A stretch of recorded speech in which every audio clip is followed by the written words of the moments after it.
হরে কৃষ্ণ, রাধে রাধে। প্রতি বছর ভাদ্র মাসে কৃষ্ণপক্ষের অষ্টমী তিথিতে পালিত হয় ভগবান শ্রীকৃষ্ণের আবির্ভাব তিথি জন্মাষ্টমী। আজ সোমবার ২৬শে আগস্ট ২০২৪ মধ্যরাতে মহাসমারোহে পালিত হবে শ্রীকৃষ্ণের জন্মাষ্টমী। শাস্ত্রমতে জন্মাষ্টমী দিনটি এতটাই পবিত্র যে সেদিন আপনি উপবাস করুন বা নাই করুন, গৃহের কল্যাণে এমন কিছু কাজ আছে যা ভুল করেও করতে নেই। যারা জন্মাষ্টমীতে উপবাস পালন করছেন তারা কোন খাবারগুলি খাবেন আর কোন খাবারগুলি খাবেন না সে বিষয়ে বিস্তারিত আলোচনা করব। ভুলভাল খাবার খেলে ব্রত ভঙ্গ হতে পারে।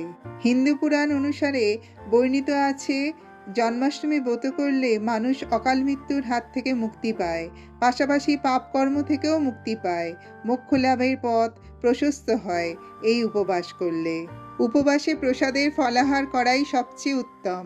রাতে শ্রীগোপালকে ভোগ নিবেদন করে তা গ্রহণ করুন। বাড়িতে কোনো তামসিক আহার, মাছ, ডিম, মাংস একেবারেই রান্না করবেন না। ভাত, মুড়ি, চিড়ে, মসুর ডাল খাবেন না। খাবারে অতিরিক্ত তেল মশলা ব্যবহার করবেন না। জন্মাষ্টমীর এই পবিত্র তিথিতে বেগুন, পুঁই শাক, কলমি শাক দিয়ে কোনো রকম তরকারি রান্না করবেন না। সাধারণ লবণ ব্যবহার না করে সন্দক লবণ ব্যবহার করবেন। আপনারা ভুল করেও রসুন, পেঁয়াজ ব্যবহার করবেন না। চা বা কফি না খেয়ে মিছরির শরবত পান করুন।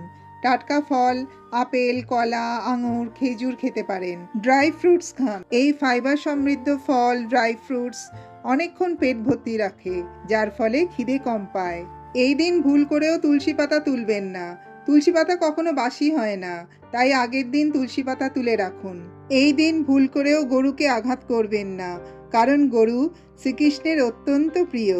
একে আঘাত করলে তিনি রুষ্ট হন, পরিবারে অমঙ্গল হয়। বরং এদিন গোসেবা করুন। এদিন বাড়ির বাচ্চাদের মারা বা বকা দেবেন না, তাহলে ব্রতের সম্পূর্ণ ফল পাওয়া যায় না। জন্মাষ্টমীর দিন নারকেল নাড়ু, তালের বড়া, দই, মাখন, রাবড়ি গোপালকে ভোগ দিয়ে তারপর খাবেন।